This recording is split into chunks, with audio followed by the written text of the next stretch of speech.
Japan यात्रा पर हैं प्रधानमंत्री नरेंद्र मोदी। टोक्यो में प्रधानमंत्री नरेंद्र मोदी का संबोधन इस समय हो रहा है, सीधे आपको लेकर चलते हैं। एंड स्टेट प्रीफेक्चर पार्टनरशिप, ये प्रमुख बातें हैं।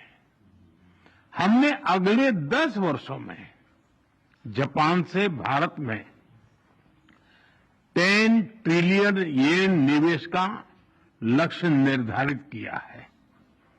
भारत और जापान के स्मॉल एंड मीडियम एंटरप्राइजेस और स्टार्टअप्स को जोड़ने पर विशेष बल दिया जाएगा। भारत और जापान बिजनेस फोरम में भी मैंने जापानी कंपनियों को कहा, make in India, make for the world. Friends, हमारा ज्वाइंट क्रेडिट मैकेनिज्म ऊर्जा के लिए एक बड़ी जीत है। It shows that our green partnership is as strong as our economic partnership. इसी दिशा में हम सस्टेनेबल फ्यूल्स इनिशिएटिव्स और बैटरी सप्लाई चेन पार्टनरशिप भी शुरू कर रहे हैं। हम economic security cooperation initiative launch कर रहे हैं। इसके तहत क्रिटिकल और स्ट्रेटेजिक क्षेत्रों में एक व्यापक अप्रोच के साथ आगे बढ़ा जाएगा। हाई टेक्नोलॉजी के क्षेत्र में सहयोग हम दोनों की प्राथमिकता है।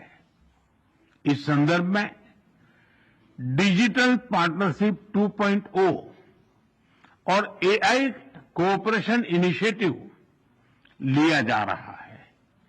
सेमीकंडक्टर्स और रेयर अर्थ मिनरल्स हमारे एजेंडे में सबसे ऊपर रहेंगे। फ्रेंड्स, हम मानते हैं कि जापानी technology and Indian talent are a winning combination.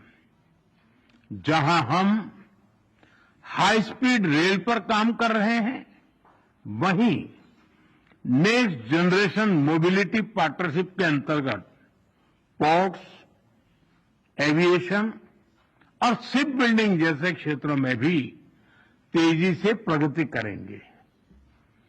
Chandrayaan 5 mission में सहयोग के लिए इसरो और जाक्सा में बनी सहमति का हम स्वागत करते हैं। हमारी सक्रिय भागीदारी पृथ्वी की सीमाओं को पार कर अंतरिक्ष में भी मानवता की प्रगति का प्रतीक बनेगी। फ्रेंड्स, ह्यूमन रिसोर्स एक्सचेंज, इसके एक्शन प्लान के तहत अगले 5 वर्षों में अलग अलग क्षेत्रों में दोनों तरफ से 5 लाख लोगों के आदान प्रदान को प्रोत्साहन दिया जाएगा। इसमें 50,000 के जापान के अर्थव्यवस्था में सक्रिय योगदान देंगे। भारत और जापान की भागीदारी दिल्ली और टोक्यो तक ही सीमित नहीं रहेगी।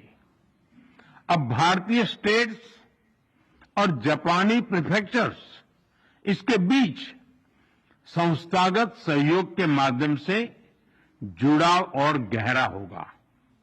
इससे trade, tourism, education and cultural exchanges के नए द्वार खुलेंगे। फ्रेंड्स, भारत और जापान एक free, open, peaceful, prosperous and rules based Indo Pacific के प्रति पूरी तरह से प्रतिबद्ध है। आतंकवाद और साइबर सिक्योरिटी को लेकर हमारी चिंताएं समान है। डिफेंस और मैरीटाइम सिक्योरिटी से हमारे साझे हित जुड़े हुए हैं। हमने निर्णय किया है कि डिफेंस इंडस्ट्री और इनोवेशन के क्षेत्र में आपसी सहयोग को और सशक्त किया जाएगा। Friends, India and Japan partnership is rooted in mutual trust, reflects our national priorities, and is shaped by our shared values and beliefs. Together, we carry a common dream of peace, progress, and prosperity of our peoples and for the world. Excellency, आपकी मित्रता के लिए मैं पुनः हार्दिक आभार व्यक्त करता हूं और अगली एनुअल समिट के लिए आपको भारत यात्रा का सादर आमंत्रण देता हूं। अरिगातो गोजाइमासु। धन्यवाद।